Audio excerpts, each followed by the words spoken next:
Newcastle United started this morning with one director. Then they went into the afternoon with two directors. By this evening, how many directors do Newcastle have?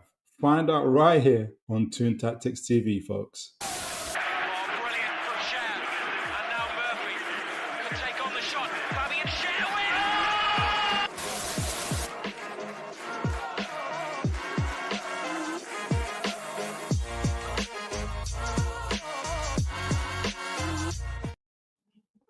How are you all doing, guys? How are you all doing? Good evening, good evening, good evening to you, folks.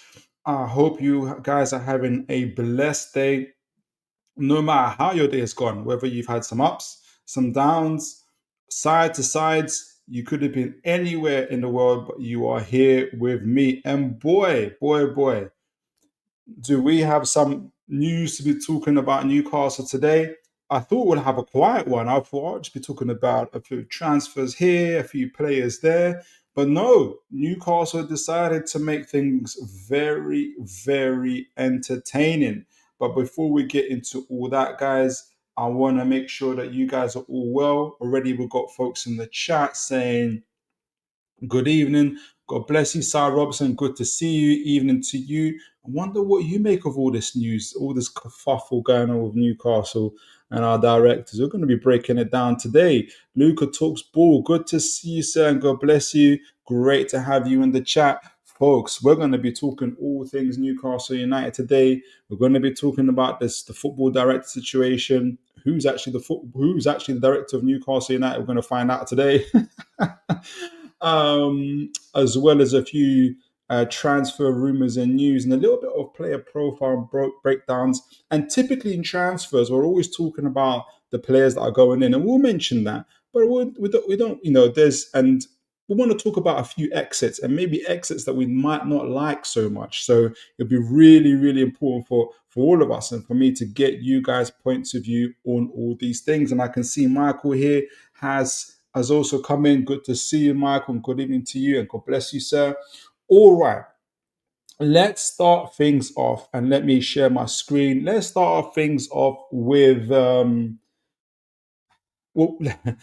this evening's news in regards to football and directors. Now, we know there's been two separate news, but I think the story is somewhere essentially with two slightly sounds like two different stories from our tier one journalists. But I think that it's not as difficult, and I don't think that Newcastle are necessarily in a shambles as people are portraying it to be, though. And I think the story is somewhere in the middle. So right, let me make sure you guys can see this. So we've got two different stories here, as is highlighted. Let me make sure you guys can see this. Yeah, you can, but I can always zoom in. So we've got two different stories. Essentially, it's all about Newcastle's boards of directors. So let me put this together.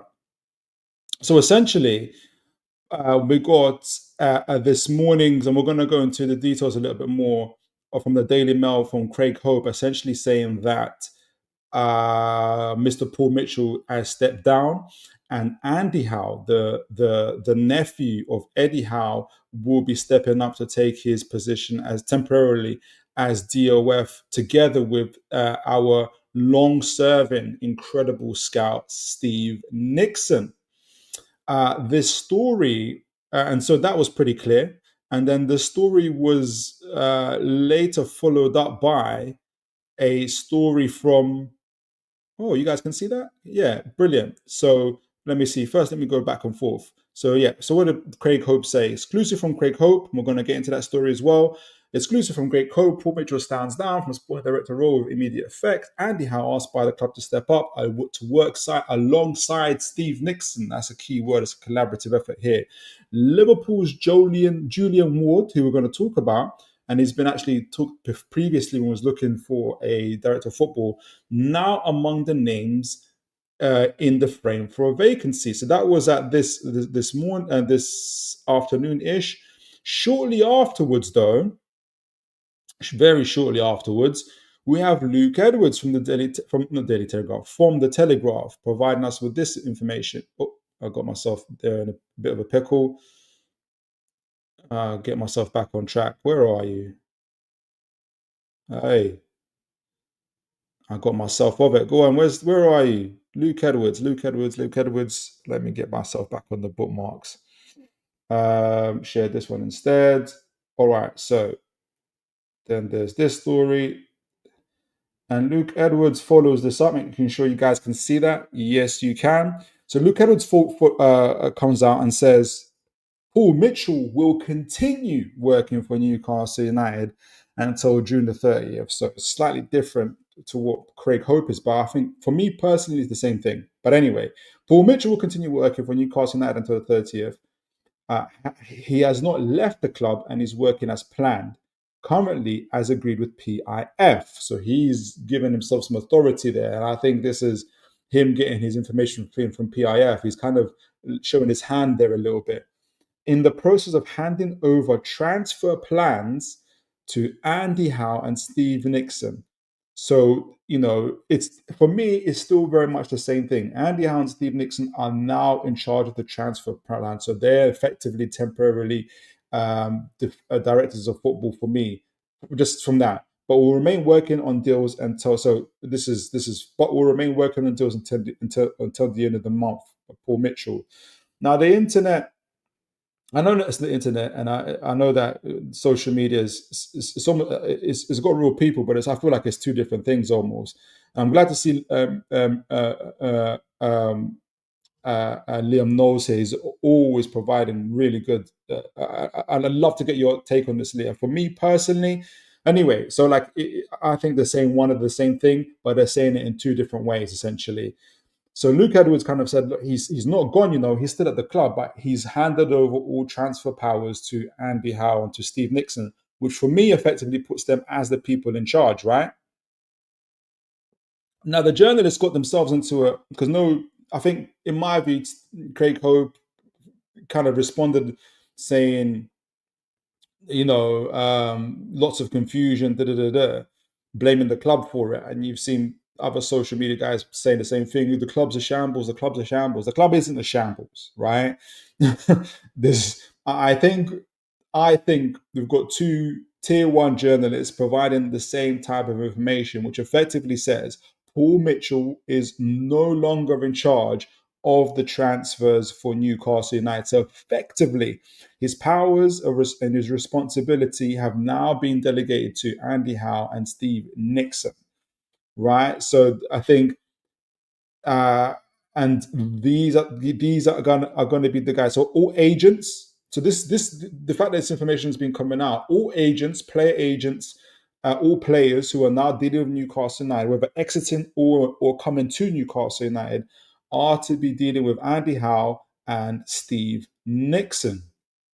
So Paul Mitchell is no longer in charge. He's no longer involved. Whether he's in the club or not, he's just seeing out his his contract termination to the 30th of June.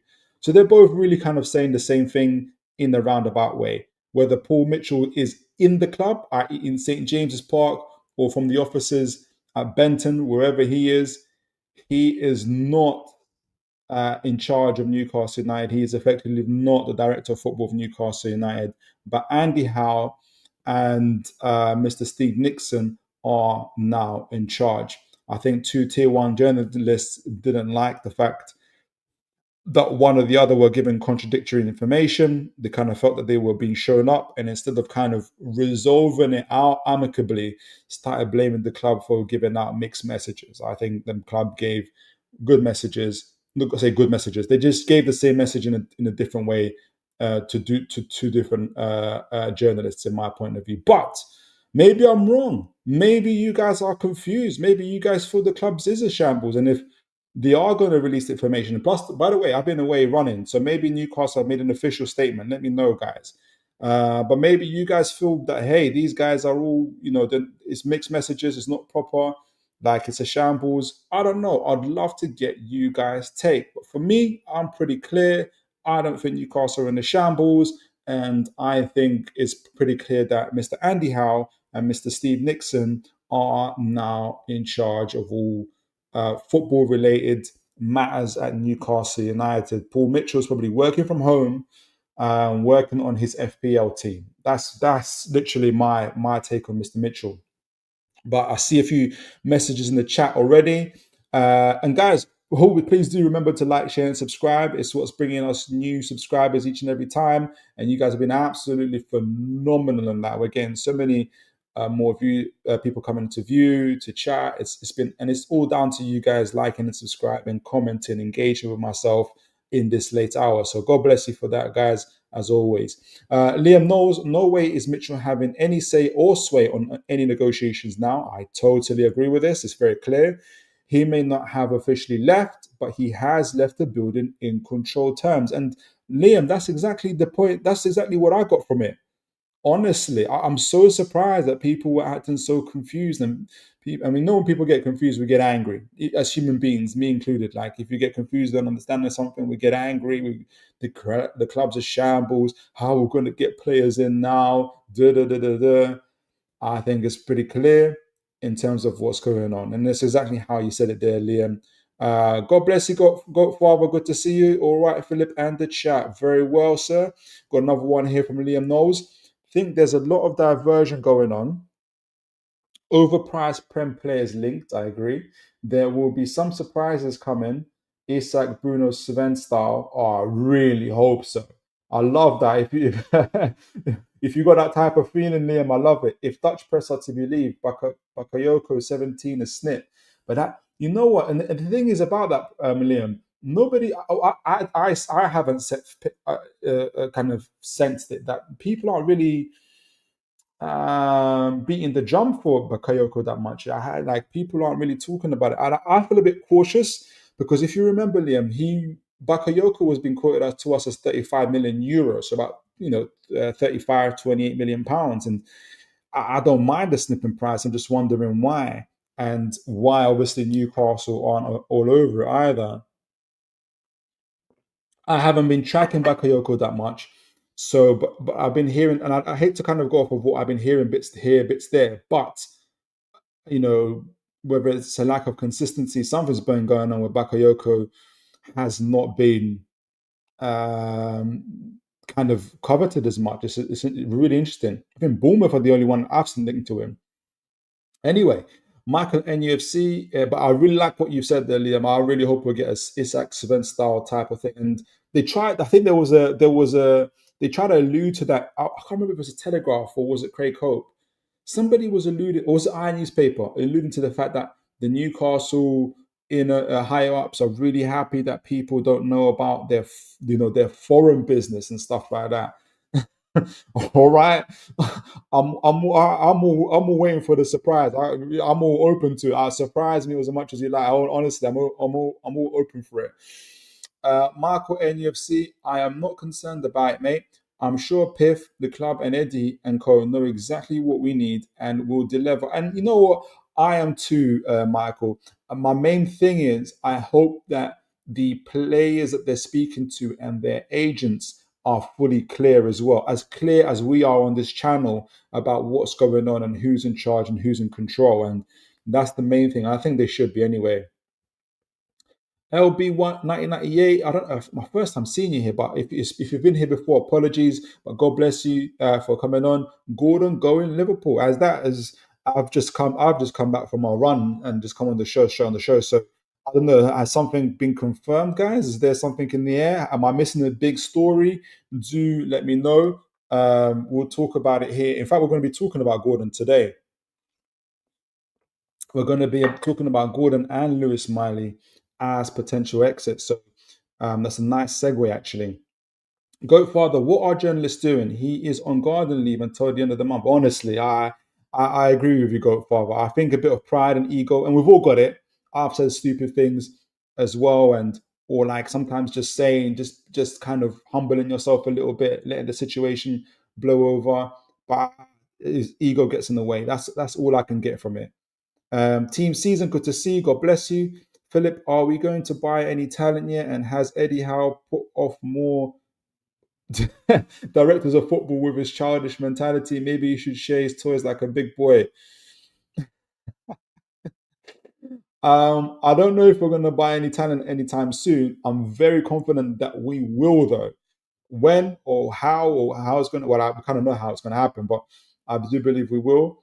But yeah, I don't think it's anything to do with Eddie Howe's childish mentality. If anything, it's I don't think anybody's been childish. I just think it's a situation that hasn't worked out. Newcastle's way of working with Eddie Howe, Andy Howe, and Steve Nixon has proved to be absolutely the way forward at the moment for Newcastle. But the good thing is we're still looking for a director of football, and I'm quite excited about Julian Ward. We're going to be talking about him later. Bobby Fairview, God bless you, sir. Good to see you. Big up Philip and bless up the chat. Toon Army waiting for July to make transfers. I think so. It's going to be end of July. Excuse me, end of June 30th. I think we're waiting to pounce on Aston Villa and maybe Nottingham Forest, maybe a few others. So look out for June 30th and early July. But yeah, you're spot on there. You're spot on there, Bobby Fairview. Liam Knowles, shame for Miley dropping out of under 19s Euros, but Cordero looked really good. I need to see Cordero. There's a lot of talk about Cordero. Tino and Osula cooking in under 21s, and I'm super, super happy for Osula. He's having the type of season that Anthony Gordon had. If you remember, like when he didn't have the greatest of starts at Newcastle, then he went away for the under 21s, 23s tournament and smashed it. I think Asola's having that type of season as well. Absolutely incredible. I'm wondering though, Liam, we're going to be talking about Lewis Miley, whether he's pulled out for other reasons aside from an injury, allegedly. I'd love to get your take on that. Liam Knowles, shame for Miley dropping. Oh, sorry, I've already read that one. So I'd love to get your take on that. And finally, Fatal Games. God bless you, sir. Good to see you. The rumours have Gordon and Isak going to Liverpool. I don't believe it. Why don't you put Gordon, Isak, Bruno Gomes, the whole Newcastle squad? We'll put them all together. Why not?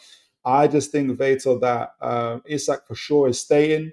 The question is a little bit more open for Anthony Gordon, but I think there's a few big tier one journalists, perhaps, or supposed journalists who are very much on the, I hate to say it, but I feel like more on the payroll of certain clubs and agents, perhaps, and are trying to pressure players, as they were for Tino, for instance, Man City and Tino. Fabrizio Romano was in his utmost best to get Tino and his agent to budge, but it didn't quite work out. And I know, Vato, you're a big Man City fan, and it's no slight towards Man City. It's more of a situation where I'm kind of more talking about the tier one journalists and the in the nose or whatnot. I see lots of games and I don't blame it. Newcastle do it too. We do it too. And so look, there's a lot of brinksmanship going on as well. So yeah, but I appreciate you, Vato Games. Always good to see you. Guys, if you guys don't know, Vato has got his own channel, Man City channel. He's an absolute gentleman as well. So I do encourage you guys to see his channel, subscribe to his channel as well. I'll move on in just a minute or so, but I'll in terms of, I wanted to discuss the Julian Ward, because we're speaking about Julian Ward as the person that could replace him, and then we'll get on to potential transfers. But I've got a few chats here as well. We'll finish up on them. Team season, don't you mean they helped us breach FFP? So if these guys are so good, why did they breach and cost us Anderson and Minte? Let's remember how Nixon brought in players that are not fit to run. We did breach FFP, but it's not just the directors, it's the owners, it's well, we actually didn't breach FFP, by the way. We avoided breaching FFP. So we've never breached FFP. Just to add to that, yes, it cost us Anderson and Minte, but in exchange, we got Tonali, Anthony Gordon, and Sven Botman. And unfortunately, that's just how PSR works, my friend. But great question. Appreciate you for that team season. Goat Father, they can dream about Isak. They can dream all they like, honestly. They can dream all they like. But it's nice to be wanted, though. I remember the days when nobody wanted any Newcastle players. Do you guys remember those days? I remember those days. Bobby Fairview, big up Vato Games. One of these days, Philip should invite you on the panel. I always enjoy your contributions. And you know what? that is, you'll see, if Beta still here, we've started an episodes now called From a Rival's Lens. We've already talked to Tottenham fans, Bobby Fairview as the Chelsea fans. We're going to have a Man United fan, Rich, coming in on Thursday. So we'll have a Man United perspective, and we're going to do a Man City one. And so you'll see me extend an invite to Veta, and hopefully he will be available. Jam Stasher, thank you, Philip, for taking my mind off world events. I know it is crazy, but we've got each other. All right. So I mentioned Julian Ward, as was mentioned in the article here by Craig Hope. Liverpool's Julian Ward now among the names in frame for the vacancy. And I don't know if you guys remember Julian Ward. He was mentioned prior to this, prior to Paul Mitchell, as the person who could potentially come to Newcastle United. Obviously, Paul Mitchell, Julian Ward ended up going to Liverpool to join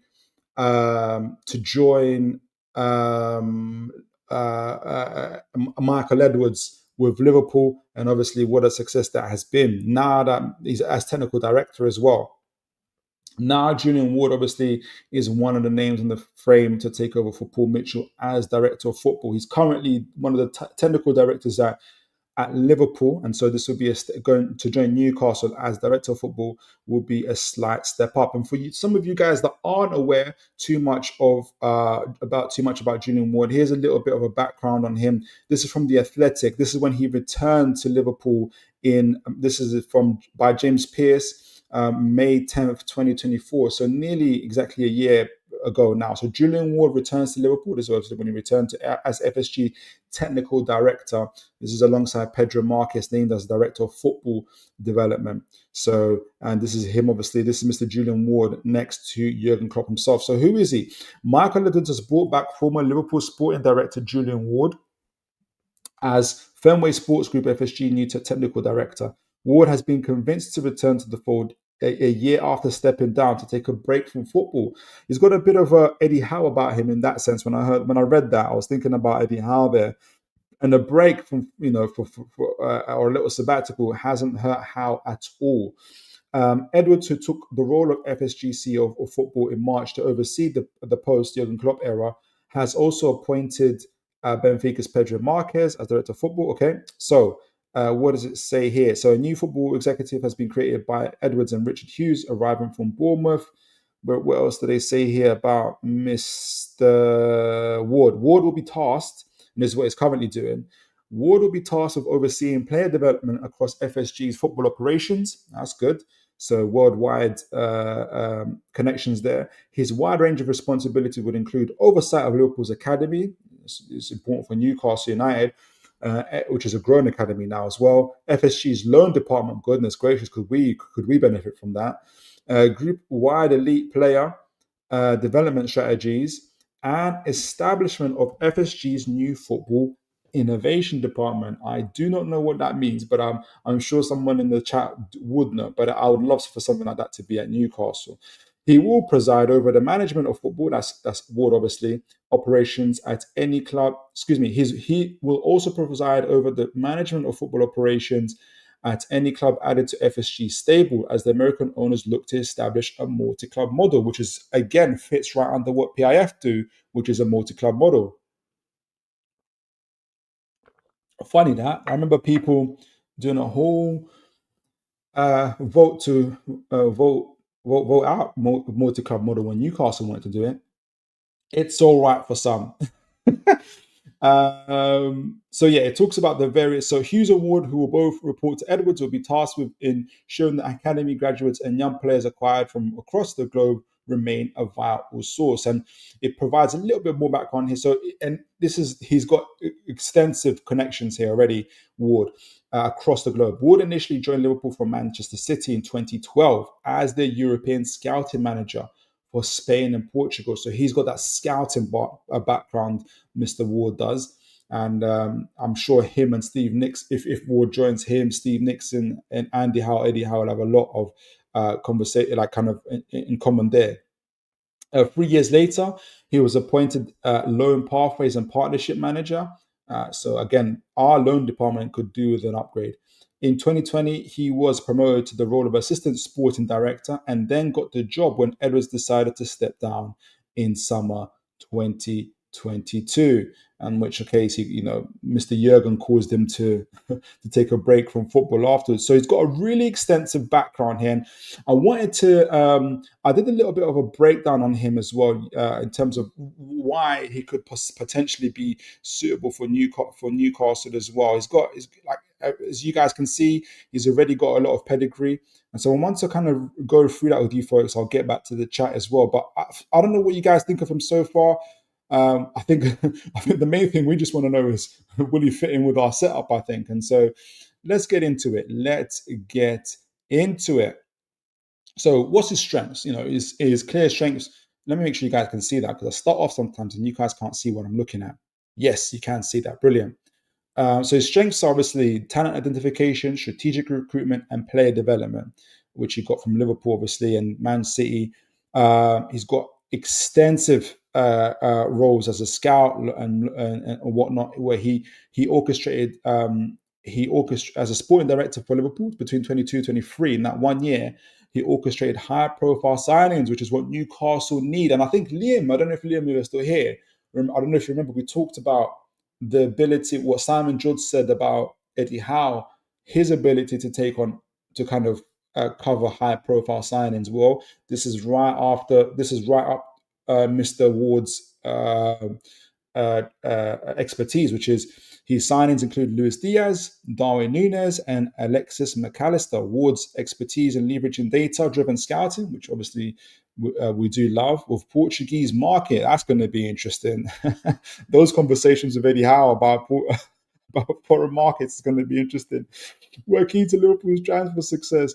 He now serves as Fenway Group Technical Director, overseeing multi-club operations. And I think that's where Newcastle will be very attracted to him. So speaking of, obviously previous issues, and I think we all as Newcastle fans will be thinking, well, I'm certainly thinking as well as,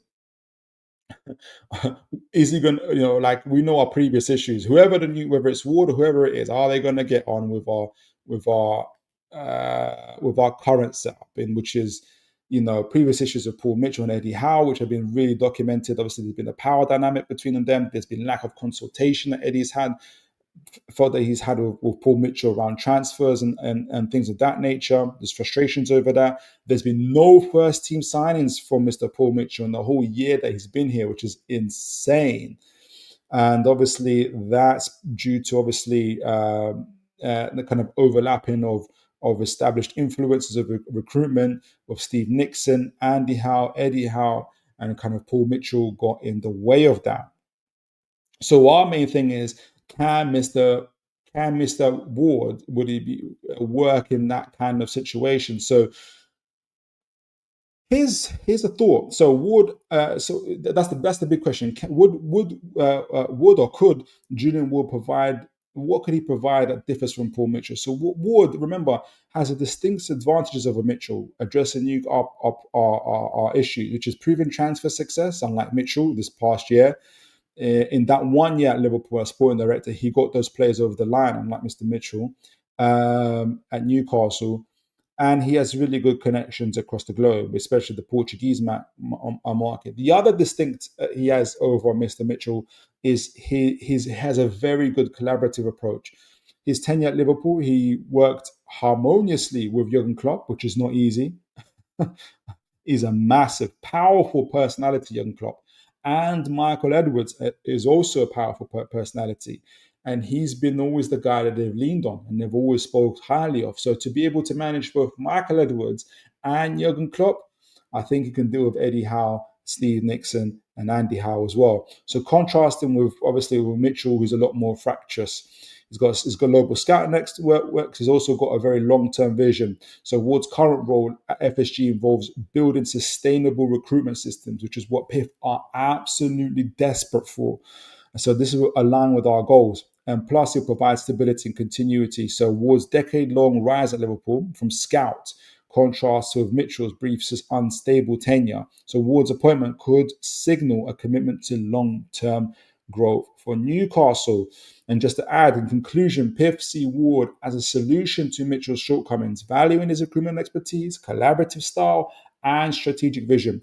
By tailoring Ward's responsibilities to focus on global scouting, infrastructure, and deal facilitation, which, goodness gracious, we could deal with, while empowering Howe, Nixon, and Andy Howe to lead the first team recruitment, Newcastle could avoid conflicts. Definitely. Ward's proven success, global networks, and long-term approach offer a clear upgrade over Mitchell. I agree, aligning with the Piff's ambition to build a Champions League contending squad. If you need further details, we're going to explore those angles as well. So, guys, let me know what you guys think of that so far. And I can already see the chat has been ringing off. We've got really good, a lot of people are also viewing the channel, guys. Please don't forget to like, share, and subscribe. We've been getting so many new subscribers coming in. And like they always say, we've stumbled across this channel. And that's because people like, share, and subscribe. And that hits the browsers. And people are like, wow, what's this Toon Tactics TV stuff? And they end up loving it. And that's due to you guys. So, yeah, please do like, share, and subscribe. And Mr. Ward, let me know what you guys think of him. Kim Cam, they will get the best they can get. The issue is the relationship with EH and the investment in the first team. Yes, I agree. That's going to be absolutely key. Team season, Philip, who should we sign in your eyes as we are in the Champions League, the real money maker and sponsor? Because all I've seen is mid-prem players. Remember, we are in the pot six, so the top six sides we play. Let me know which position you're referring to, because there's so many positions we're talking about. So I'm definitely, so for instance, the current I'm really excited about João Pedro. I think I'm also excited about Trafford as well, and I'm fairly flexible on the other positions, so I'm not kind of stuck on them, if that makes sense. Like I said, I've always said, like in terms of the right wing forward position, I would love like a Cole Palmer type of profile, so like a Roberto Kulusevski, a bit of a Magnus Akliush. I wouldn't mind Mark Gahey in terms of defense. I don't mind, or I would like someone a little bit taller. But I'm not really stuck on those positions, if that makes sense. Kim Cam, whoever comes in, EH wants to control the first team. Otherwise, he will go. I think, and he's got every right to. He's going to invest in those players. It's his neck on the line in terms of that as well. And look, in terms of how it works, I've talked about it before. Eddie Howe gives a template of the player he's looking for. Andy Howe provides the data in terms of what's in, what fits that template that his uncle was asked him for, and Steve Nixon gives the eyes. He goes and sees those players, and Eddie Howe and Andy Howe value that, and they all value each other's strengths, and that's what's made it work. So it's not just Eddie. I know Eddie's the focus, and he is the person in charge. He has the final say so, but it's not just him. Team season, sorry, Julian Ward isn't going to bow down to Eddie Howe. The man worked over Klopp. He didn't work over Klopp. I don't think Klopp would put it that way. If Eddie ruins this one, I'm sorry, he's damaging the brand name of Newcastle, being unable to adapt. Well, let's wait and see. So, and remember, what's his name? Dan Ashworth left because he was tapped up by Manchester United. And so that's not Eddie Howe's fault. That's Dan Ashworth. And we'll look what happened after he joined Manchester United.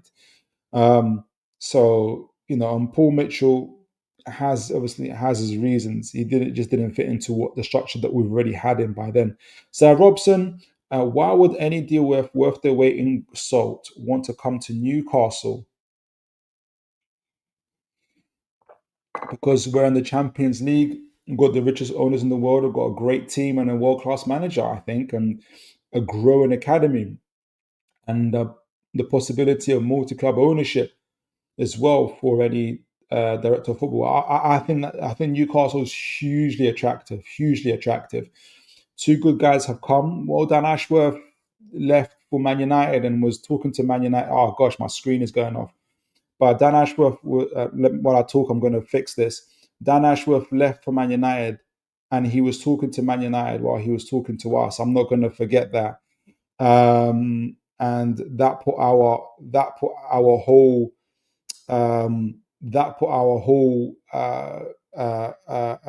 transfers at risk because he did that. Because so uh, good guys is subjective to me. But I understand what you're saying. Doesn't look good from the outside, but if we delve into the reasons for people leaving, and I'm not saying that Eddie Howe's squeaky clean. I just think there's always depth to these stories. Sophie B, just because Mitchell didn't fit in, it's fine. It's about finding that balance and the right fit. Exactly. And at the end of the day, my camera's going off again. But at the end of the day, like I've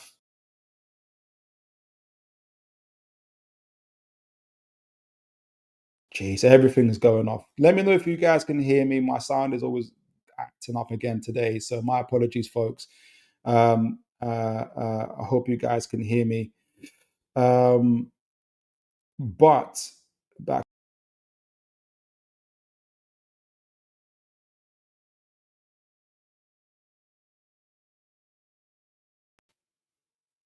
let me get myself on. We're getting ourselves on and off, on and off, on and off, on and off.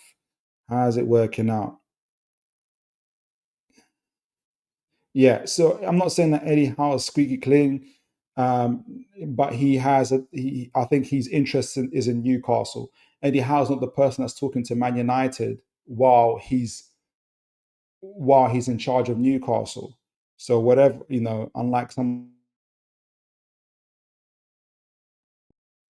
yeah. So Eddie Howe over this whole time, over this whole process, has been nothing but loyal to Newcastle United, and that matters to me. Liam Knowles, team season, you're pushing the negative Howe narrative at every comment. Nothing is ever perfect, but do you not see what Howe has done for the club? That's from Liam Knowles there. Wow, got brilliant questions here. Si Robson, I know what you mean, Sophie. Oh, you're talking amongst yourselves there.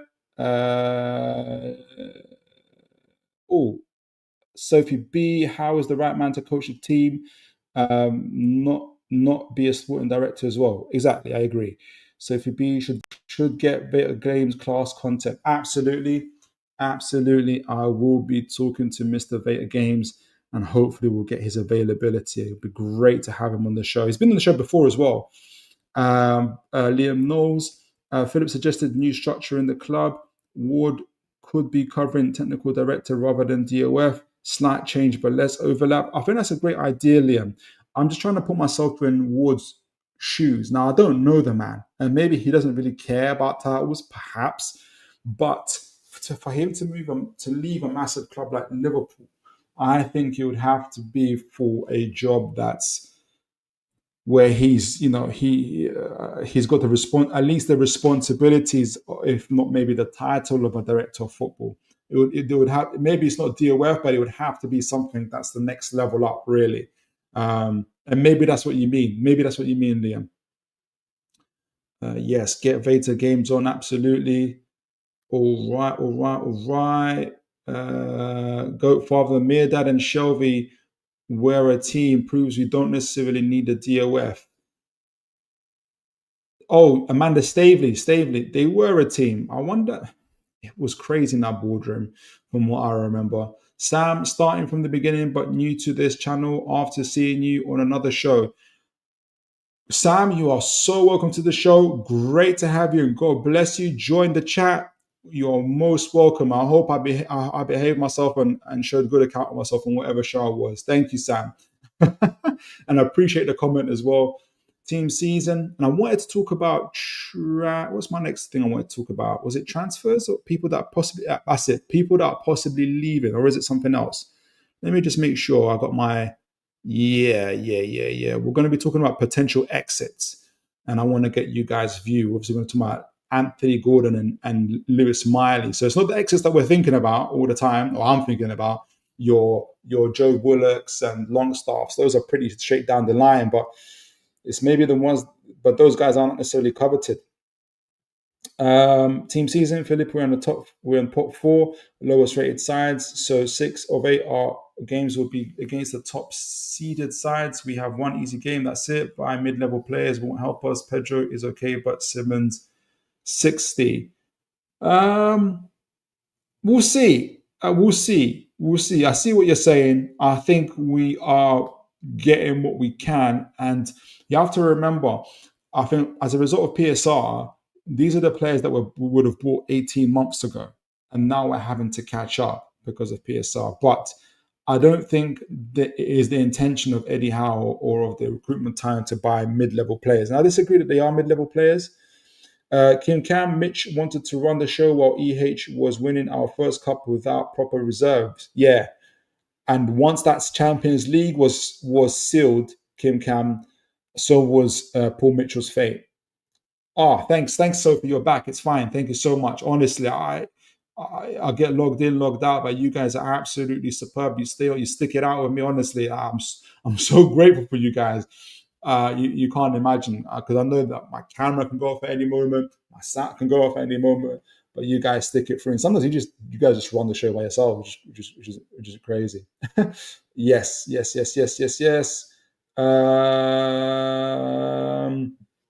Liam knows. Good seeing NFC video on Leo shot. That was lovely, and I want to do more on our academy stuff. I'm hoping to get somebody on because that was superb. I really really like that, and I like how Leo comes across as well.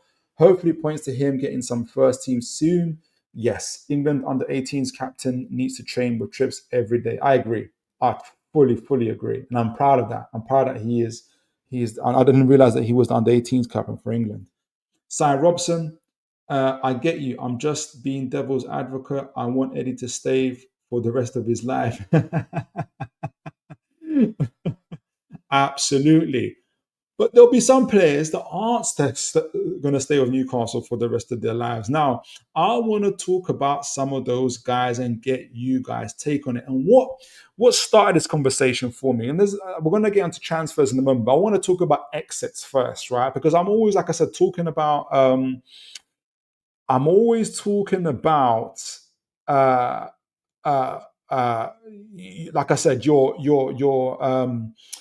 in terms of leaving your Joe Willocks, your Longstaffs, players that essentially we feel like have, we've outgrown in different ways, and maybe they've even outgrown us. Maybe they've got the other stuff, but those aren't the players that teams are necessarily desiring to buy at the moment.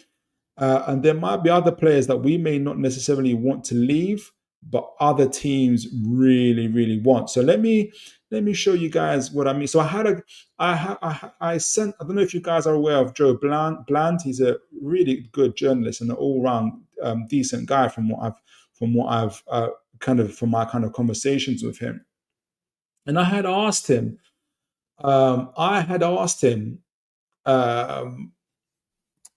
in regards to like potential play exits. And outside of Joe Willock, he said himself that maybe this is changed today, but outside of Joe Willock, he hadn't heard anything in terms of other players leaving, which is interesting to me. But he has agreed with Sam C here. I'm going to show you guys. Sam C is a journalist that worked at, I think, United Stand previously, but don't hold that against them. Independent football journalist with 150k subscribers. And Sam has he actually provided, I think he provided the intel around the information around João Pedro at one point as well. And he gave this interesting information here on Lewis Miley, which was actually also seconded by Joel Bland himself from Joel Bland Sports. I mean, if you guys can see there as well. And you see me writing here, this is significant news pretty much as well. And this has been going on for a little while now. Crystal Palace are among the clubs showing interest in Lewis Miley, who is eager for regular first team football and willing to leave Newcastle United to get it. While the club are reluctant to sell a homegrown talent, they may consider cashing in. I understand. Right. So there's a lot to unpack here. And I need you guys views, thoughts, and feelings on all of this stuff. So there's a couple things. I don't know if you guys, and first of all, I want to just add a little bit more to it. I don't know if you guys remember maybe a month or two ago where Fabrizio Romano provided information on Lewis Miley, saying that there's clubs circling Lewis Miley. He doesn't believe he can get into Newcastle's first team because our midfield is so good. Tonali, Bruno Gomes, and Joe Linton, that he doesn't see himself getting minutes. And we talked about that quite at length here as well. And I mentioned how I gave Lewis Miley the benefit of the doubt. I didn't think that it was Lewis Miley, for instance, that phoned that Fabrizio Romano and said this. I said that I felt that maybe it was someone from Lewis Miley's camp, maybe an agent, maybe family members, maybe both, who have put it out there, are putting some, maybe kind of letting clubs know that Lewis Miley is interested, indirectly letting clubs know that that Lewis Miley is interested in leaving Newcastle United and that he's very much looking for game time. So, and the fact that it was Fabrizio Romano, tier one global journalist, for all of us here, when Fabrizio Romano says here we go, it really means here we go. So if you're going to if you're Lewis Miley or somebody from his camp and you're going to Fabrizio Romano, you're looking for you're serious, in my opinion, about what you're saying. Now, obviously, this has been followed up by Sam C, and Joe Bland is very much in agreement with this. And I think, which is Crystal Palace, obviously, are among those clubs. And Crystal Palace, I suspect that Adam Wharton is wanted by Liverpool. I think Adam Wharton is perhaps going to leave Crystal Palace, whether it's for Liverpool or another team. And I think Mr. Miley would be an incredible replacement for him. Now, to be fair to Sam C and Joe Bland, they were both hoping that it's a loan rather than permanent, especially Joel. But it's more and more looking like that it's a permanent move. And it makes sense because if you're Crystal Palace or any other team, why would you want to spend a year developing Lewis Miley into an incredible player only to have him return to another club? It serves no purpose. And so it makes sense, obviously, that they'd want him on a permanent. And it appears to make sense for Lewis Miley, where obviously he might see, and there's a bit of a trend that's been going on for a while for the likes of Jude Bellingham, Joe Bellingham, and kind of young players coming through saying, look, whether you play for a big club like Newcastle United, if you can't get game time, your career, there's a way of kind of fast tracking your career, and it's a short career, to be fair, as a footballer. And if you can't get the game time, people aren't seeing you, your career can stall. And so whether you're Lewis Miley playing for Crystal Palace, you know that within a year or two, you can be doing an Adam Wharton and joining a Champions League club anyway, by which time Lewis Miley would be 22, 23 years old. Now, I can be till blue in the face and tell Lewis Miley and plead with Lewis Miley to stay at Newcastle United because I really think he's going to be a superb talent. And I'll be saying to him, my friend, we're in the Champions League. You know that this team does semi-finals and finals in domestic competitions. We're going to be playing nearly 60 games, certainly 50 plus games next season. You're probably going to be playing between 1,500 to 2,000 minutes for Newcastle United. That's between 15 and 20 games next season, which includes Champions Leagues, which includes semi-finals and finals for domestic cups, which includes probably at the higher level chasing Champions League qualification at them, playing for Newcastle United. Stay here. At the same time, like I mentioned, Lewis Miley and many young players, talented players, would prefer to go to a team where they're gonna, even if it's by status, that team is maybe not as high as the team they're currently at least they're gonna get the game time. And so that's what Lewis Miley is looking at. Now, Newcastle are obviously reluctant to sell because he's an incredible talent. And I think should he stay, he will be, the leader of the new school at Newcastle United. But that would be within the next 2-3 years, maybe 2-3 years too long, in Miley's opinion. Also, and you hate to say it, but it's true from a financial perspective, and I've got it here. I did do a little bit of a quick math, as they say, from a financial perspective, because he's homegrown. Newcastle, he is what you would call pure profit. That is, he obviously Newcastle didn't spend a penny in buying Lewis Miley. So even if we sold Lewis Miley for perhaps 40 million, which is not out of the question, considering that Archie Gray was bought by Tottenham for that amount, and Lewis Miley already has Champions League experience, Premier League experience, and playing for a top flight club, it's not out of the question that we can get 40 million for him. He's got zero book value, meaning that we will not pay a penny for him, so it'll be pure profit for us. And that will go straight into our revenue, which would again give us the opportunity to renew contracts for some of our blue chip players, your Isaks, your Brunos, your Tonalis, for instance, but also go into the market for other talent. Now, that's not me saying I want to sell Lewis Miley. I want to be very clear. I'm just trying to cover all the bases of this story and get you guys' opinion on it. So, in conclusion, I want Lewis Miley to stay. The way the story has been so consistent, though, for the last couple of months, going from Fabrizio to Sam C to Joel Bland, all journalists who I respect, I'm leaning to see towards the fact that we may see him leave. So, what does that mean? Let me know what you guys' thoughts are on all of this. Do you blame him? Do you think Newcastle? Do you think he can stay? Do you think you can convince Lewis Miley to stay? And if he were to go, who would be your replacements? What should Newcastle do?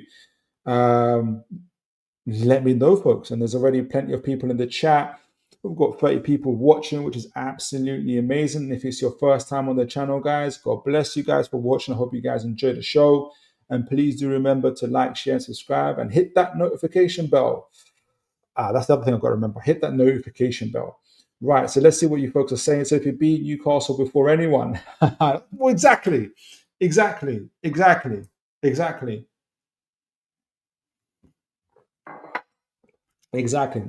that's from a fan's perspective, honestly.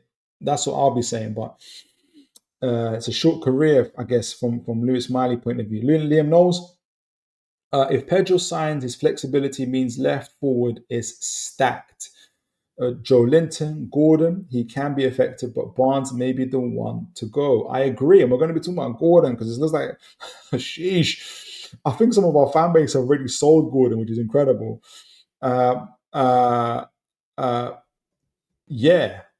absolutely. That left side of the pitch would be stacked. And I'll be really positive about that as well. But it's so hard to tell who's going to stay, who's going to go. I'm going to be talking about Gordon in a minute as well. He's been touted to leave, but we'll see how that goes. But yeah, that'll be a really strong left side. Kim Cam, we can sell Willock and Staff. The probability is Targ because of his injury history and wage bill. Targ. If you can, Kim Cam, if you can resend that, let me know what you mean. I'm not overly clear on who you might be speaking about, who's Targ. I'm a bit slow on that one, but yeah, Willock is definitely one for Fulham or Crystal Palace, I think. But Longstaff, I'm not sure if there is takers for him. I heard Leeds, I heard Everton, but I don't know. Cy Robson, I'd be heartbroken if Lewis Miley leaves. I would be, honestly. So would I.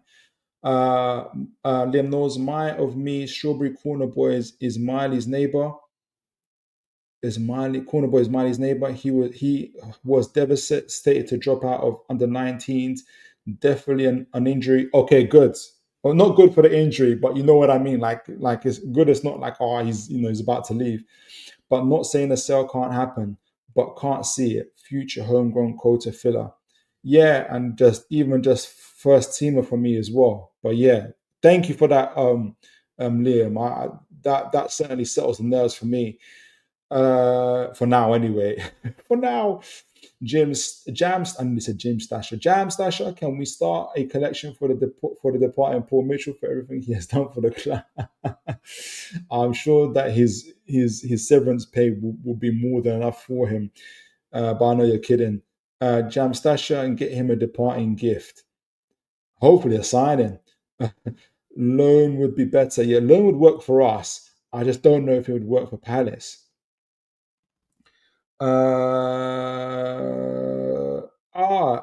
Adrian Pickett, good to see you and God bless you, sir. Losing Miley and keeping Longstaff would be a bit to start. Oh, shit. Don't say that, Adrian. I didn't even think of that, Adrian. Honestly, oh, goodness gracious. I'm laughing because I already know what's going to happen on social media. Honestly, it's going to be insane.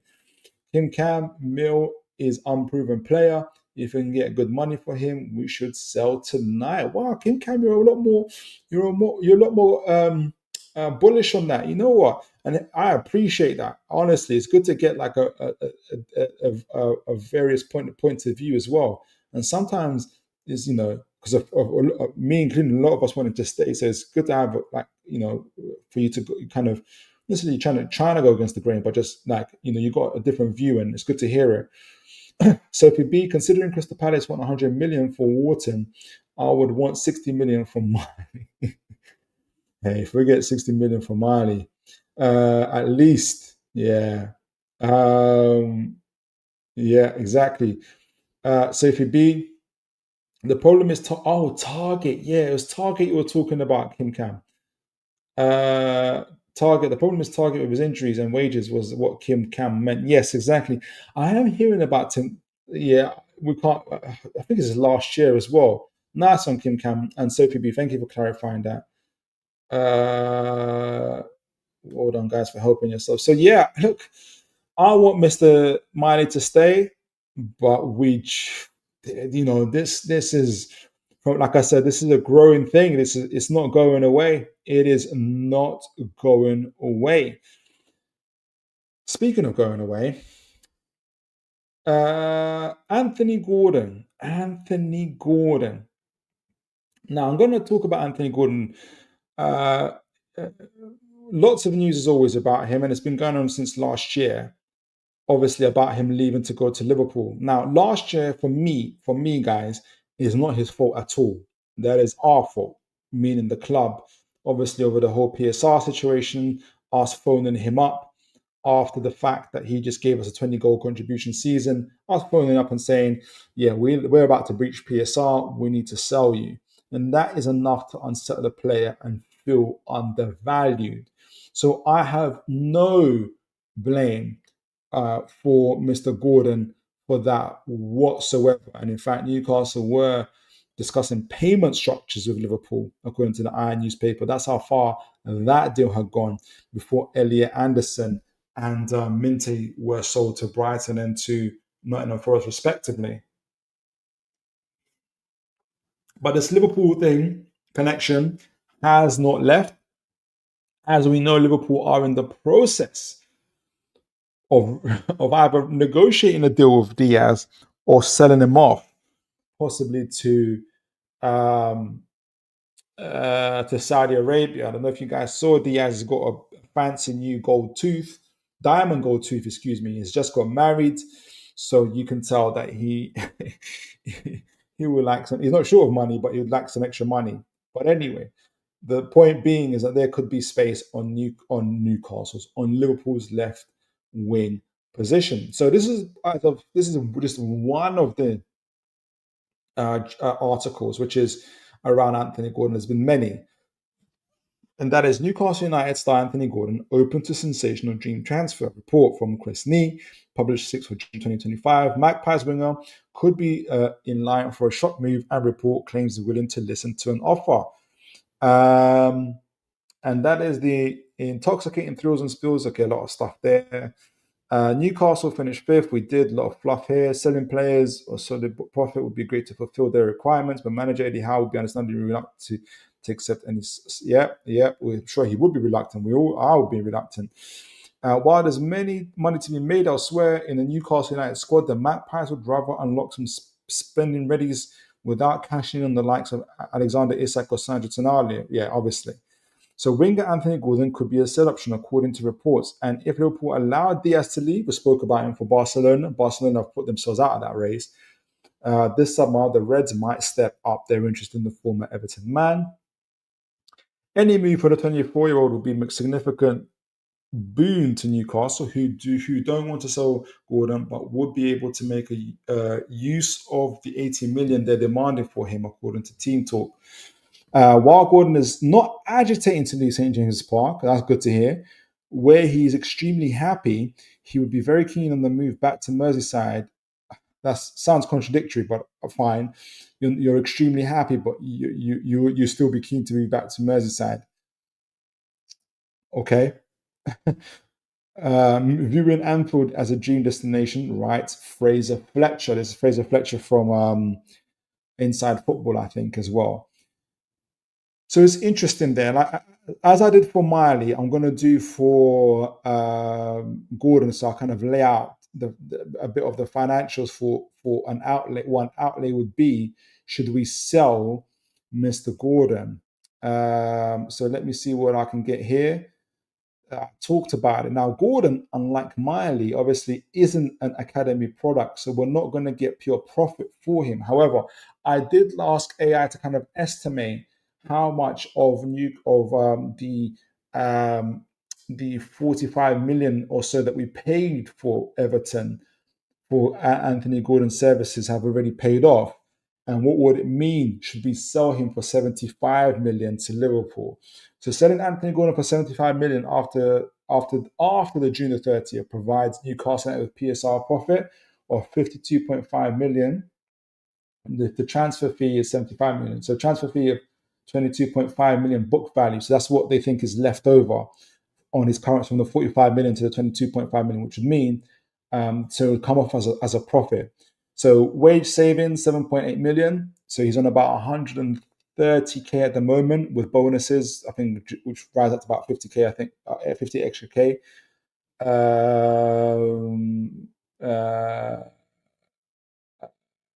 A total PSR benefit of 60.3 million for us, enhancing our headroom, obviously, for the PSR since Newcastle, since we've been compliant. So, again, I like to, this is not me, as always, I'm having to be a stickler for finances because of where we've been before. I'm just kind of outlining the benefits, at least off the pitch, of what selling any player would be for Newcastle United. However, unlike what I've seen a lot on social media, is people, and look, people, everybody, even on here, if you guys want to sell Anthony Gordon, you think he's underperforming and whatnot, I don't blame you. In my opinion, and I said this yesterday on NUFC talk with Chris and the guys there, big up the guys. It was an incredible show as well. Really enjoyed the invite. As I said on there, and I'll say it on here, in my opinion, Anthony Gordon is a Champions League level player. He is. Did he have a down season? Yes, that will be partly due to him, but I also think it's down to maybe some of the key injuries that we've had, like Lewis Hall, especially. People forget just how incredible Lewis Hall was playing for us on that left side, consistently releasing Anthony Gordon onto through balls and key passes. Anthony Gordon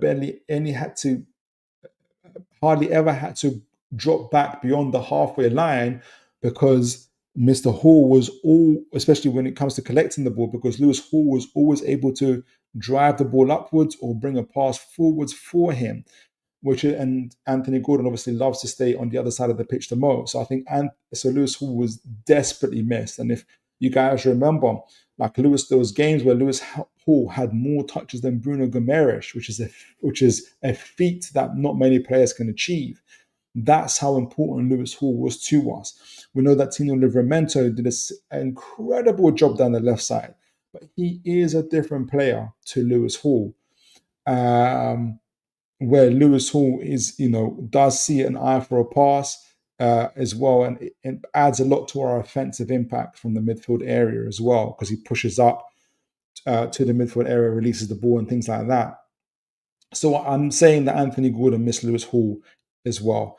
And so my point being is that I think that Anthony Gordon is an incredible player, and I would love to see him in this new look Newcastle side coming in this year, that I think we'll have playing alongside Isak and whoever we have on the right wing forward position, whether we do the double pivot and have João Pedro in behind him and Isak, and whether it's Elanga on the right side. I just want to see what that looks like. And he'll be another person that I'll be sad to see go, honestly, if he were to go, in my opinion. But that's my opinion. I want to hear you guys' views. I want to hear you guys' takes on all of this. Let me know. Sophie B, Sophie B, I am sick of hearing about the Liverpool thing with Gordon. If he wants to go, see ya, simple as that. For me, 100 million, thanks Liverpool, I will drive him down. Fair play, Sophie. Kim Cam, Gordon is going if they put a bid. Yeah, that's what the journalists are saying. Goatfather, yep, we are trying to sell him. What do you think about that, Goatfather? Do you want to sell him? Cy Robson selling AG10 would make perfect business sense. I think this peak price would be this transfer window. Okay, I appreciate that, Cy Robson. That's a very practical outlook there. Kim Cam, this is why Gordon could be going not yet instead of Barnes. Yes, yeah, that's exactly it. There is a world where Barnes stays. which I don't mind, but I do think Gordon is the better player. Liam Knowles, trouble selling Gordon after only 2 years. Is 27 million still on the books for PSR? It is 27 million on the PSR. But if we sell it for 75, 80 million, it will still come out as a profit. It's not the same profit as you'll get in selling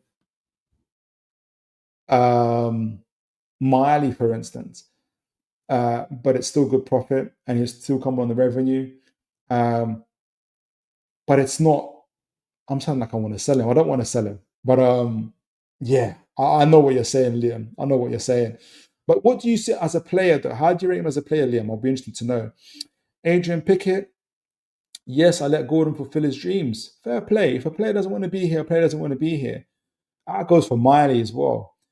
Kim Cam, Newcastle will sell Gordon if they get 65 to 80 million. Yep.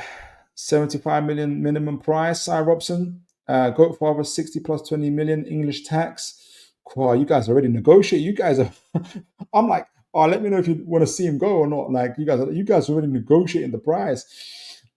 Kim Cam, if we have an alternative, why not sell Gordon? I like him. Oh, speaking of alternatives, I will be speaking about alternatives for both Gordon and for Miley and get you guys' takes on it.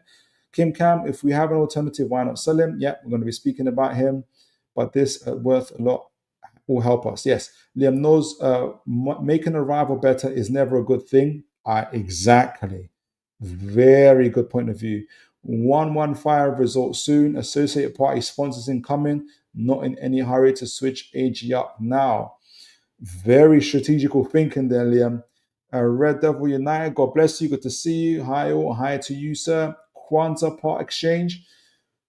Possibly. Would you be happy with that? Would you prefer Kwanzaa to Gehi?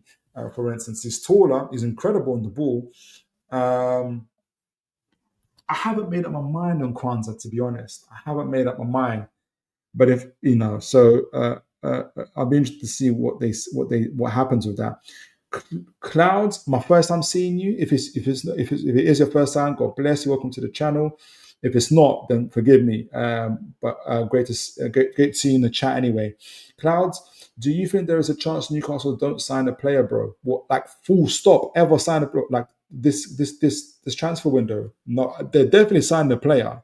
There's definitely not they definitely will sign a player.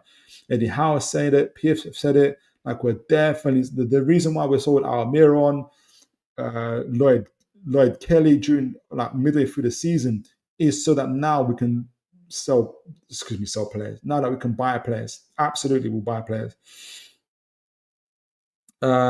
Kim Cam, Gordon is an excellent player and an excellent asset. If we can find an alternative, it makes sense to cash in. Fair play, fair play. Red Devil United, make sure you subscribe if you're new. Oh, thank you. So, subscribe if you're new. One of the best Newcastle channels, in my opinion. Thank you. I deeply, deeply appreciate you saying that. Thank you so, so much. Especially when I know there's really good channels out there as well. But I really mean that. Thank you, Red Devil United. I really, really appreciate that comment. Thank you. So if you be incorrect, we paid most of Gordon's fee up front. That's why we got him on a 3-year deal. We made up Gordon's. That's how we got him on a 3-year deal. I think I know what you mean, Sophie. I think I'm talking more about the book value. So what will come on our books exactly. So even if we paid most of it up front, it still goes on our book value in terms of what we've paid off. It's part of like then they'll be talking about it on and that's what they use to be able to determine whether there's a profit in when we sell the player or not. So Newcastle owners, for instance, can pay any player up front, for instance, and that cash goes away, but the book value would still remain as an asset, for instance. So we paid 45 million for him, and it will come off it will come off in different ways. But I don't know. Maybe you mean something different. Apologies if you mean something different. Goat Father, if the price is right, Philip. Fair play, fair play. Red Devil United, can Newcastle United spend much, or do they need to sell players? Well, both. We can spend. We can spend. But if we want to spend the calculations previously, like if we want to spend, for instance, 180 million, because I kind of estimated that's what it will cost for us to buy certain players that we're like 5 players that we're looking at. So if we wanted to spend 180 million, for instance, I think this is just my calculations, my armchair calculations, that we would need to sell between 60 to 70 million worth of players. That's just my calculations. I hope I'm wrong, but I hope we need to sell way less than that. So yes, both the Red Devil United. Can we spend? Yes. Do we need to sell? Yes. If we want to spend a certain amount, for sure. Liam Norris, amortization doesn't change with money paid up front. That's it. That's what I can rely on Liam on for. Paid up front. So if the football is just an accountancy wiggle festival now, exactly. And amortization, as Bobby Fairview even said, he agreed with me. It's not even real, honestly. And Liam is right. We can pay 45 million up front on the day, and they'll still be like on the books, that you're paying 10 million every year or whatever, stuff like that. It's crazy. I like Gordon, but let them pay be. Fair play. Amortization is spread over the 5 years. If there is a substance to the Gordon stories, then tee up the likes of Nico Williams again. Okay, Nico Williams in the 300k. I don't think we're going to be able to afford him. Mighty Win, good to see you, Mighty Win. God bless you, sir. No way, 60 million straight from the competition for coppers. If they want him, and by the way, I'm not saying, I don't know why I'm doing this in Mighty Win's voice. Forgive me, Mighty Win. I think it's because I was on the show with you yesterday. He was incredible, by the way. And by the way, I'm not saying sell him at no price, but if we're selling him to a rival, it's 100 million at least. Make them work for it, right? Make them work for it. So if we pay 30 or something up front, so only 15 left to amortize. No, it'll be 45. It will be. I know what you mean, Sophie. Over the 3 years, we only got Gordon on a 3-year deal. 3-year deal? Are you sure it was on 5 years? I can't imagine we got Gordon on a 3-year deal. If I'm wrong, I'm wrong. But wow, 3-year deal? Did we for Gordon? I'll be amazed. Red Devil United, Man United fans know a bit about this. As we've spent badly for years, yes, we have to sell certain players for a minimum price to avoid loss, hence loan deals with options to buy. Yeah. Even the clubs with the biggest revenue have to do it. Yeah, AG 40 million with 5 million add-ons. How many years? Did we buy him on a 3-year contract? I'll be amazed. How can you amortize something you have already paid? It's not just over 5 years. A release clause goes straight into you're right, but That's the thing about amortization, Sophie. It's not real. Like, well, that's exactly. It's funny. It is actually funny because it's not real. Like, you can pay up front, but you still got it on paper that you're paying it off on contract, according to the contract itself. So if it's a 5 year deal for a £50 million player, for instance, it'll be like 10 million a year on paper, even though you might have paid on the day that you got him. Honestly, that's how it works. I know, it's incredible. Kim Cam, Newcastle do not need to sell to be able to buy, but if we sell, we'll have to buy more. Yes. Yeah, Godfather, that Mighty Win shouldn't be in bed. Should be in bed right now. Nah, I love Mighty Win, man. He is. I got to meet Mighty Win at Newcastle preseason game last year, and he is the head. He's such an incredible guy. He is the boss of the Toon. He's absolutely incredible. Um, uh, Gordon contract has been renewed. It has been renewed. Yeah, it has. So I think that's even going to add to the. It's going to add less to the amortization as well. Gosh, got tons of comments here. Jam Stasher, Nico Williams is 300k. Yeah. I think even more than that. Cy Robson, I thought it was a 4.5 year deal for Gordon because he was signed mid-season. Honestly, I didn't think it was 3 years. Yes, I got it how it works. I get how, yes, Sophie B, yes, I get how it works, but we paid 30 mil or something on that year for Gordon. Uh, yeah, you guys can work it out. I think we paid 45. I actually remember 45 million for him as well. But yeah, oh, I can't read this name, but it's an act. I love how it's written though. But welcome to the show, sir, or madam, and God bless you. CEO St James's Park, 65,000 or 70,000. DOF and coach open play. Who? Yeah, I think the stadium's going to be 60, between 65 and 70,000. Yes, absolutely. And in terms of director of football, we talked about Julian Ward earlier in the show. So do you have a rewind and let us know what you think of Julian Ward from Liverpool? Adrian Pickett, sell Gordon for 90 and buy Saka for 130 million. I would love that. He's a proper Toon fan as well. His dad is anyway. Red Devil United, if a company buys a big piece of equipment, even if they pay up front, the cost is spread over multiple years to smooth things out. Yeah, and I think it's just all for the bank, isn't it?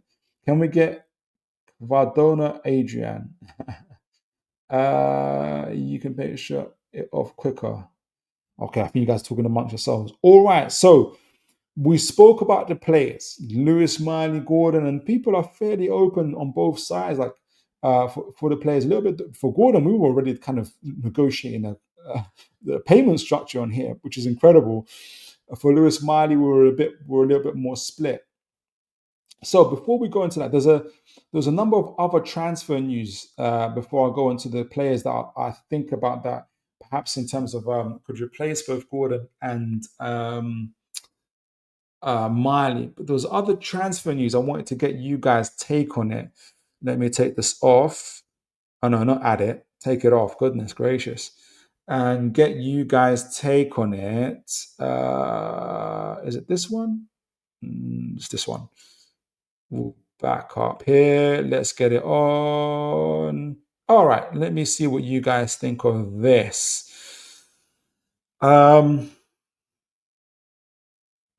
Here we go. So, is it this one? No, it's not this one. It's this one. Brilliant. So let's get this.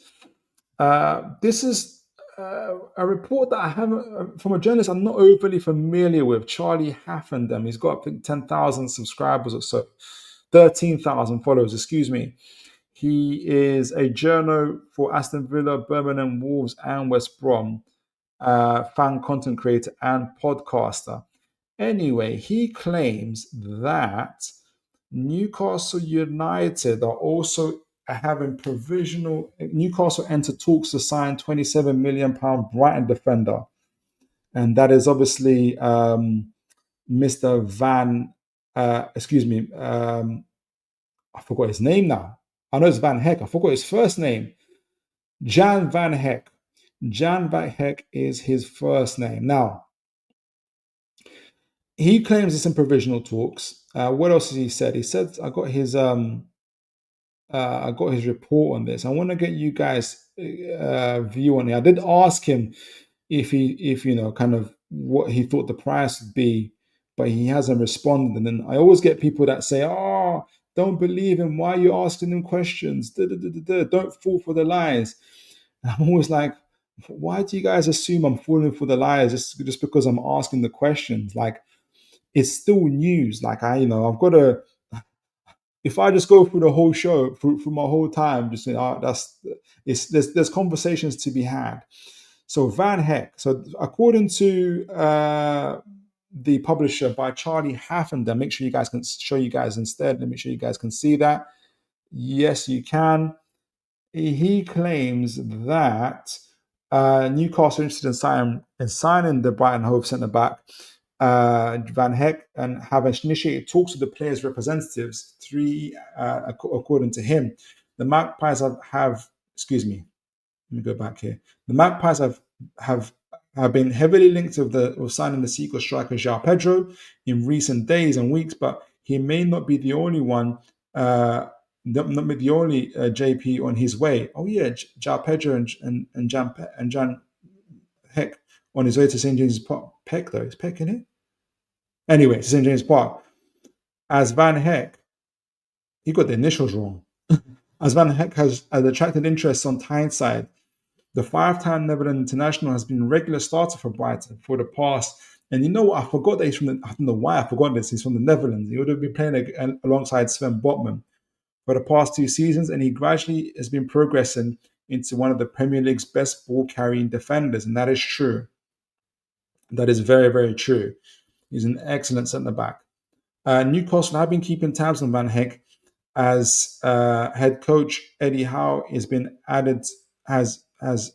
keen to add depth and quality to the centre half position this summer. We know that injury setbacks have left the Toon light in the area.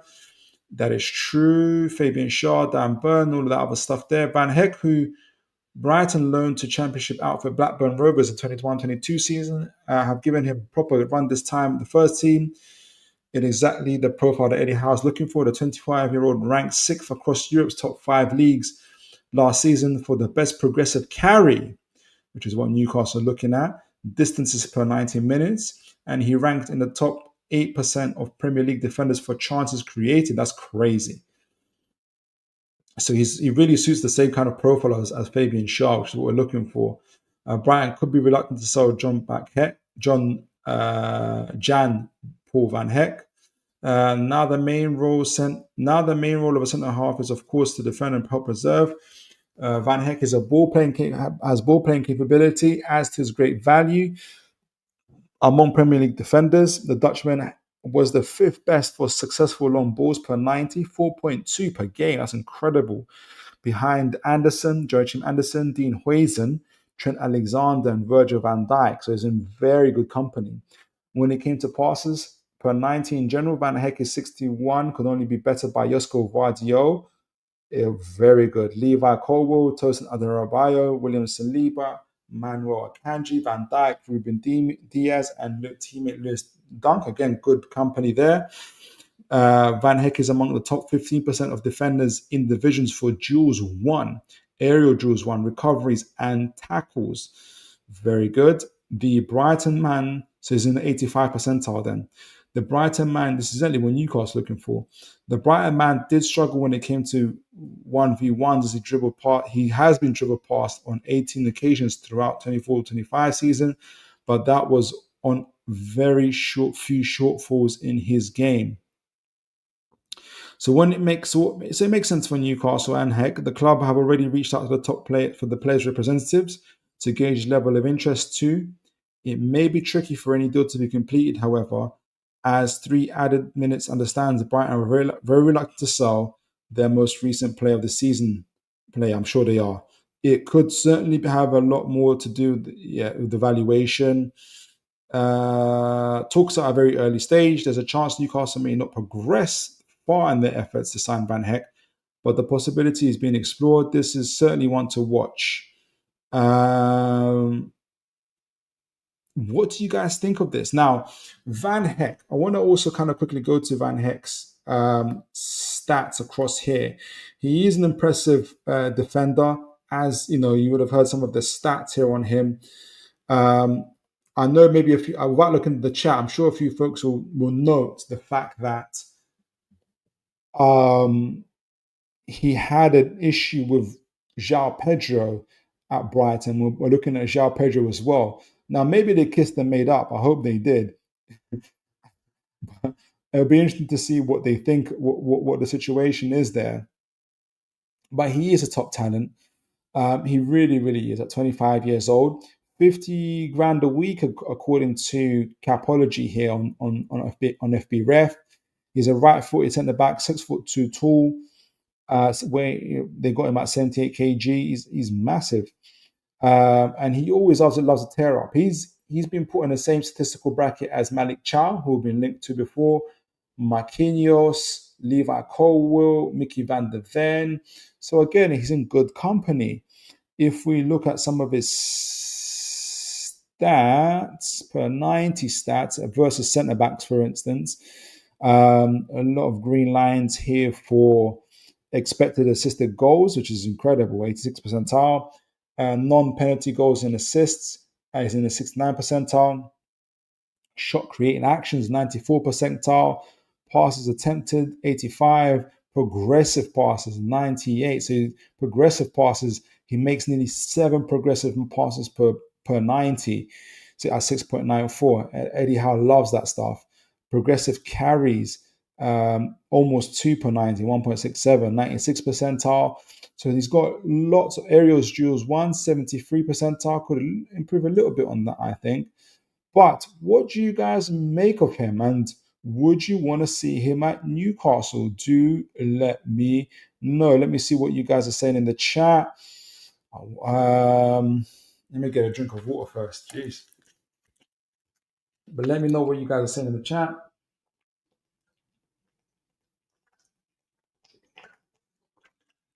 All right. So, oh goodness. Adrian Pickett, I think Kvara's. Oh, it's about Kvara there.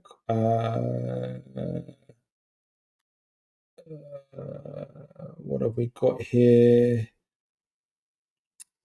Mighty win. Spot on, Philip. Even if you pay 45 or 30 or whatever up front, the business can depreciate or amortize the asset over. Oh, you guys, I'm glad I'm right about some. Thanks, Mighty win. What you guys are saying about Van Hecke. Started handing out the contracts. Liam knows not digging Van Hecke. Okay. Let me know why. I'd be interested to know what your views are, Liam, on him. Heck is so Kim Cam. He is an excellent player, one of the best young defenders in the Premier League. We will be lucky to sign him. That would be a great sign, as great as Botman. Yeah, like we've got that Holland partnership, and Eddie Howe's always looking for partnerships. Honestly. Sophie B release clause does not go out for the. Okay, guys are doing the amortization stuff there.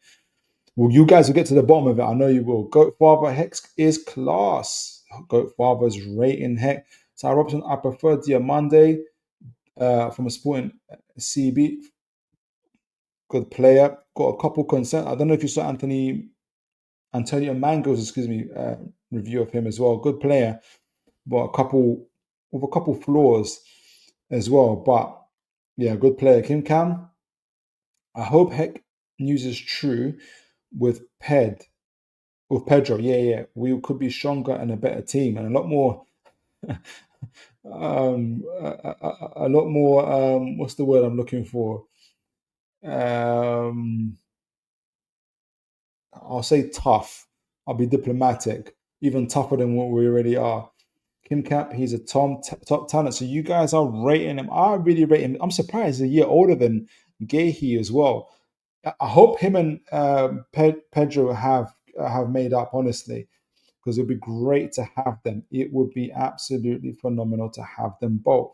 But let's see, what else is there? Who have we been linked to? Have I missed someone? Before I go into the players, there was somebody I wanted because I was going to talk about possible replacement for Lewis Miley should he go, and Gordon if I can squeeze that one in as well in terms of scouting reports and get you guys perfection. Have I missed? Oh, that's everybody. All right, so let's get onto it. We talked a little bit earlier about potential replacements for Lewis Miley, and I wondered what you guys take is on. Let's see if we can get him on here. Where are you? Where are you? Where are you? What is you guys' take on this young man, Xavi Simons? Xavi Simons. What is you guys' take on Mr. Simons? Now, just before we get onto his scouting report, he is 22 years old. He's at 1.79 meters tall, so he's not overly tall. He's right footed. His contract currently expires at 2027, playing for Leipzig, RB Leipzig. And you can see him there. He can play in the middle, also on the right and the left hand side as well. Lots of experience playing for Holland as well at every level. He's obviously a La Masia graduate at Barcelona, previously played at PSG, and obviously before he landed himself at RB Leipzig. And he's now been touted as the person who could potentially leave RB Leipzig themselves. Now, I have only seen him play once or twice, but his name has been linked to Newcastle at times, but obviously not as strong as recently. But he does play in a similar-ish position as Lewis Miley.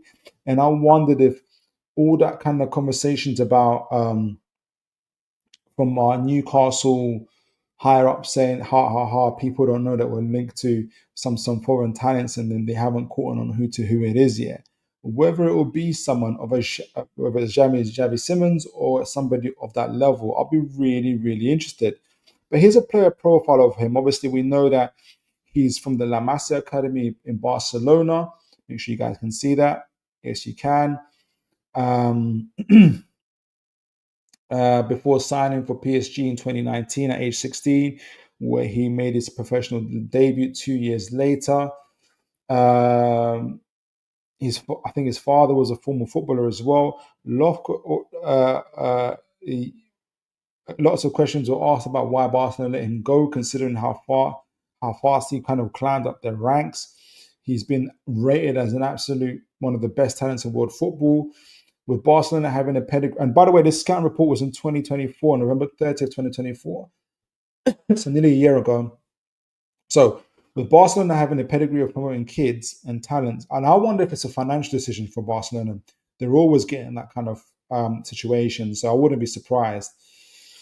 So let's see, what is his profile? Obviously from La Masia to PSG to PSV and RB Leipzig in Germany. Xavi Simons has had an interesting and unpredictable career so far that has taken an upward trajectory both as a player and as a human. Interesting. So player profile. Xavi Simons is one like I like to describe as a half winger, half 10 archetype. Although he's got a range of play as an advanced 8, 9, or even a right wing. Interesting for Newcastle, as he did on his loan at PSV, but his best position on the pitch lies between the lines in the half spaces. So you see him here, 20% of the time as cam, 15% time as right wing, 39% time as left wing here as well. So he's got some real kind of versatility about him. This is from Opta Stats, where he played 3,700 minutes here for PSV. Most of the time he's played on the left for them. So you got some player profiles here as well. So he has explosiveness and 1v1 dribble ability, getting past his man and powerfully drive up the pitch, as well as creative passing play. on the wings, and he's equally brilliant between the lines, both at finding spaces to receive, which is important for Newcastle with his back to goal, and half turn to play to pick up passes and playing the top final passes to put his teammates on goal. That make him a brilliant small space player, which was what Newcastle need, especially when we're expected to play against slow blocks. Also, due to his low center of gravity and ball manipulation, to play as a number 10. And this is, you can see him here threading through passes in those tight spaces on running attackers. You see him picking up those half spaces, again releasing the ball there. Few players can boast of top repeated final passes like Simons does, and is a big part of why his loan at Leipzig has been successful. One, because they are a transition-based team like Newcastle, and such skill set is valued to make decisions. He takes up the role of chief creator and goal scorer on the pitch due to his intelligence to also get into goal-scoring areas and his finishing ability in the box. His last goal in the Bundesliga even shows this. So you see his ability to get onto the ball, into the penalty box, got himself a good space there, and you can see him planting it on the opposite side of the keeper. So goal and scoring instincts, sharp movements, and passing range to match, repeated actions in the pitch, great ball striking, all rolled into one. Sounds like a player made in the lab, right? These are just fragments of Xavi Simons' skill set. Off the ball, he's an annoying player to come against on the pitch. He's different from the typical number 10s who perform little defensive actions and stay up the pitch during play. He's a relentless presser. He's sounding more and more like an Eddie Howe player. He's a relentless presser, and he has a top dueling power to contend in duels. This is why he can function on the pitch as a deep player, because he has both on and off the ball qualities to match. I'm liking him. Take his last full season at RB Leipzig, for example. He won the most possession of all players per 90, and the frequency rate was only topped by a defensive midfielder. He sounds like Bruno Gomes, which goes to show how hard he works off the ball.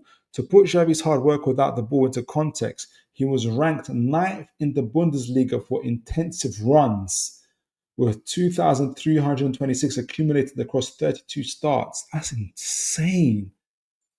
That is insane. In the 23-24 season, accruing some 664 challenges attempted in total. He's an Eddie Howe player, which was more than any other Leipzig player in the Bundesliga. Of those 664, he won a hugely impressive 52.87% of his challenges. Back to describing his deep midfield play as a number 8, he can escape any type of opposition pressing during the first phase build-up, which would be great against mid blocks build-up, and is a brilliant ball carrier who can equally play splitting passes through passes, although there are areas in his deep midfield play which aren't outstanding, which can make some coaches not use him in that role. One example is his temperament in possession. He's not control inclined and can often rush the pace of the game. He doesn't have that long-range passing game as well, and he's carry-first player. I'm not sure Eddie Howe would mind that if he were to play him in the deep area. He attempts lots of challenges. He works hard off the ball. What if you find out he equally wins them too? Xavi Simons is a foul-winning magnet, just like Bruno Gomes, across the pitch. And it also boils down to some qualities described above: low center of gravity, ball manipulation in tight spaces, 1v1 ability, and exploding power in the pockets. Across countries and leagues, he repeats the same. So whether it's in Holland for PSV, at RB Leipzig, or for Barcelona, this guy is doing the business quite clearly. In the 23-24 season, only Eintracht Frankfurt's Omar Mamouche with 75 was fouled more than Simons, which is interesting. I'll go down a little bit. A noteworthy thing about the Dutchman is also his mental capacity and how he views himself to take on responsibilities, always going against the odds and banking on himself, whether it's PSV or Leipzig. Both are loan spells, filling in big shoes at RB Leipzig. He's kind of like the the stage where Lewis Miley wants to be, just a couple of years ahead, who has just experienced players Christopher Nkunku, Dominic Soboslai, seen them kind of before the 20-year-old, which is last year, Simmons from a whole new country league. Excuse me, a 20-year-old Simmons from a whole new country and league filled in just nicely and took up both roles so he can travel. Eddie Howe Minor, both roles with ease and slots right into Marco Rosa's 4-2-2-2 as a wide midfielder or a number 10. Wide midfielder is what Miley likes to play in, often deputizing in creative role with Danny Almo. So you see him there on the left, kind of getting the pass off with the outside of his foot. Very nice there. If a single action could define a player, the image above would be it. So this is this image here. He receives the ball in a wide area on the left in transition and then spots a running behind by Lewis Openda on the right wing and then shifts his body laterally close to the ground to create an angle to curve the pass with the outside of his boot, which swerved past two Dortmund defenders, obviously before it reached the players as well. So Simmons' profile is unique and valued highly in today's market with a superb dribbling power and associative play to string sequences of play with his teammates, brilliant ball mastery and manipulation in tight spaces. Simmons is a superstar in the making. He's a great passer of the ball with the vision to see the game ahead of others, top of the ball runs, and to get into dangerous areas with a composure of a ball striking in his finishes. He is a fantastic jeweler off the ball with an engine to match. This combination of skill set has been perceived differently by several coaches and has resulted in him being versatile and usable across any positions on the pitch. Without a doubt, his long-term position and best career moments will come in central role on the pitch, most likely as a number 10, which is what Newcastle are looking for. Safe to say he has found a bit of a stability at RB Leipzig and confesses love for them, which also evident in the last transfer window. So why did they ask him, why did you pick Leipzig over Bayern, Xavi Simons? There have been a lot of rumors, a lot of things. I was on holiday with my family. I was not quite a lot on my phone. My brother was the one on the phone. What I want to say is that I'm thankful to everyone who took I didn't see the rest of it, but he chose a slightly lower club in stature to go to get more game time. Just what Lewis Miley's trying to do. So he's got numerous awards from clubs, Player of the Month awards, and then he went to produce stellar performances in the Euros on the Coman. Jam is destined to for the top. He is the next big decision. His next big decision is the next club he goes to, although that isn't 100% on him. PSG are in a position to refuse all offers for him and use him as the Mbappe replacement for the squad. So he's actually still a PSG player, which is interesting. So I'll be really keen to get your guys' views on Mr. Simmons. He seems like a top talent. Let me just get a final stats on him from FB Ref, and then I'll go to the chat to get you guys' views on Simmons. Would you take Simmons over Miley, for instance? Do you think, or not over Miley, but if we had to sell Miley, would Simmons be a good alternative? Xavier Quinton Shea Simmons, hell of a name. Right-footed, can play forward, midfield, attacking mid. He's quite short as well, obviously. I can't see his weekly wage on here, which is interesting. So he's interestingly in the same kind. If you match him with attacking midfielders and wingers, he matches up to Alex Iwobi, Griffo from Freiburg, Mateus Sul, Brian Mbuemo, Isco, and Dominic Soboslai, and a few others there. If you match him to midfielders, let me see who I recognize. James Maddison, Alex Baena, Martin Erdegaard, Dejan Kulusevski, and Jude Bellingham right at the bottom there. So he's got some really good. So he's got two sets of stats for him here. So because he's so versatile. Non-penalty goals. This is versus attacking midfielders and wingers. He's in the 78th percentile for non-penalty goals. Expected assisted goals, 75 percentile. Shot creating actions, 82 percentile. Passes attempted, 88 percentile. Passes completion, though, 61 percentile, so not the highest. But I wonder it's because he's risky with the ball. Progressive passes, 86 percentile, that probably makes sense. And clearances, interestingly, 78 percentile. Aerials 77 percentile. And the guy's like 5'6" or something. And this is where he excels. As a midfielder, non-penalty goals, 99 percentile. Non-XG goals, 95. Shots on target, 97 percentile. Assists, 93 percentile as a midfielder, where I think Newcastle play him. 98 percentile for non-penalty goals and assists, 98 percentile shot creating actions, 97 percentile. A lot lower on the passes attempted as a midfielder, which is interesting. We talked about that. Progressive passes, 74%, 99 percentile for carries, 96 percentile for take-ons, 95 percentile for touches. Progressive passes, 98 percentile. He's a real talent, guys. A real talent. But would you, if we had to sell Miley and then you heard Xavi Simons is coming the next day, how would you guys receive that? Let me know. Let me know. Let's see what the chat is saying, and then we'll conclude the show. Kim Cam, he is a top talent, full stop. Oh, it's my Hecke. Is my Hecke there? Kim Cam, Hecke will be a hero at St. James's Park. He is a fighter. He is indeed. Kim Cam, Simon is another very good player, could improve our team. I think so. I need to see him play a little bit more, but he's got some good scouting profile as well as data to back him up as well. Cy Robson, I'm not sure about his frame and size in the Premier League. Maybe a bit too small. He might be as well. They're saying from the reports, he draws a lot of fouls, got a low center of gravity, and he's been mixing up with with bigger players for quite a bit there. But I see where you're coming from. Cy Robson, a bit like Angel Di Maria, great player, but not suited for the Premier League. Fair play. I need to see him a little bit more. Maybe I'll come to the same conclusion. Kim Cam, Simons is not our kind of player.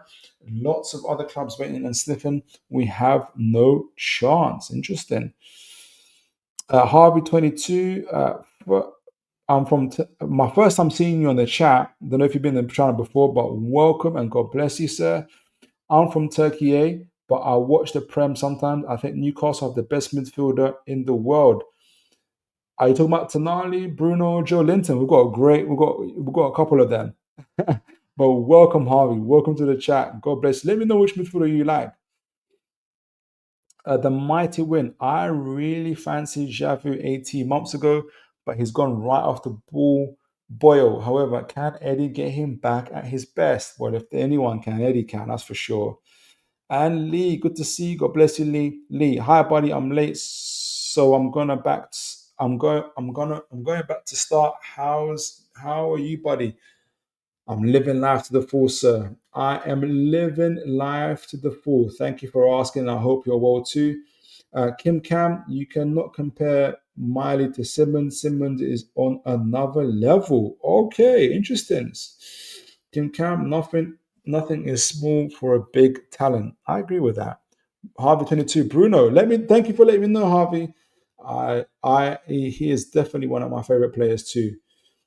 Cy Robson, he'll get bullied out of games. Kim Cam, great show, Philip. Thank you. No, thank you, guys. You've been absolutely incredible. Tonight's show, we talked all about the directors. Who is our director?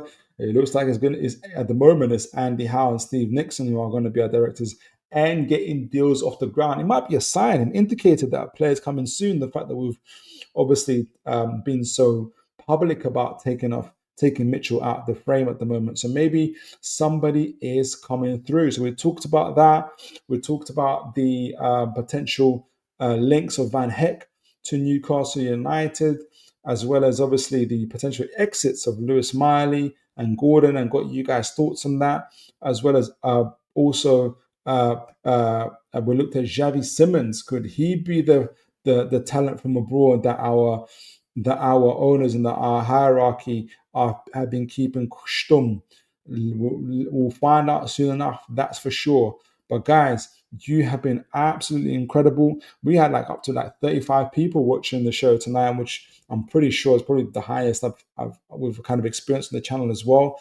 And we've kept it there. So guys, it's down to you guys, always liking, always subscribing, click sharing and hitting that notification bell.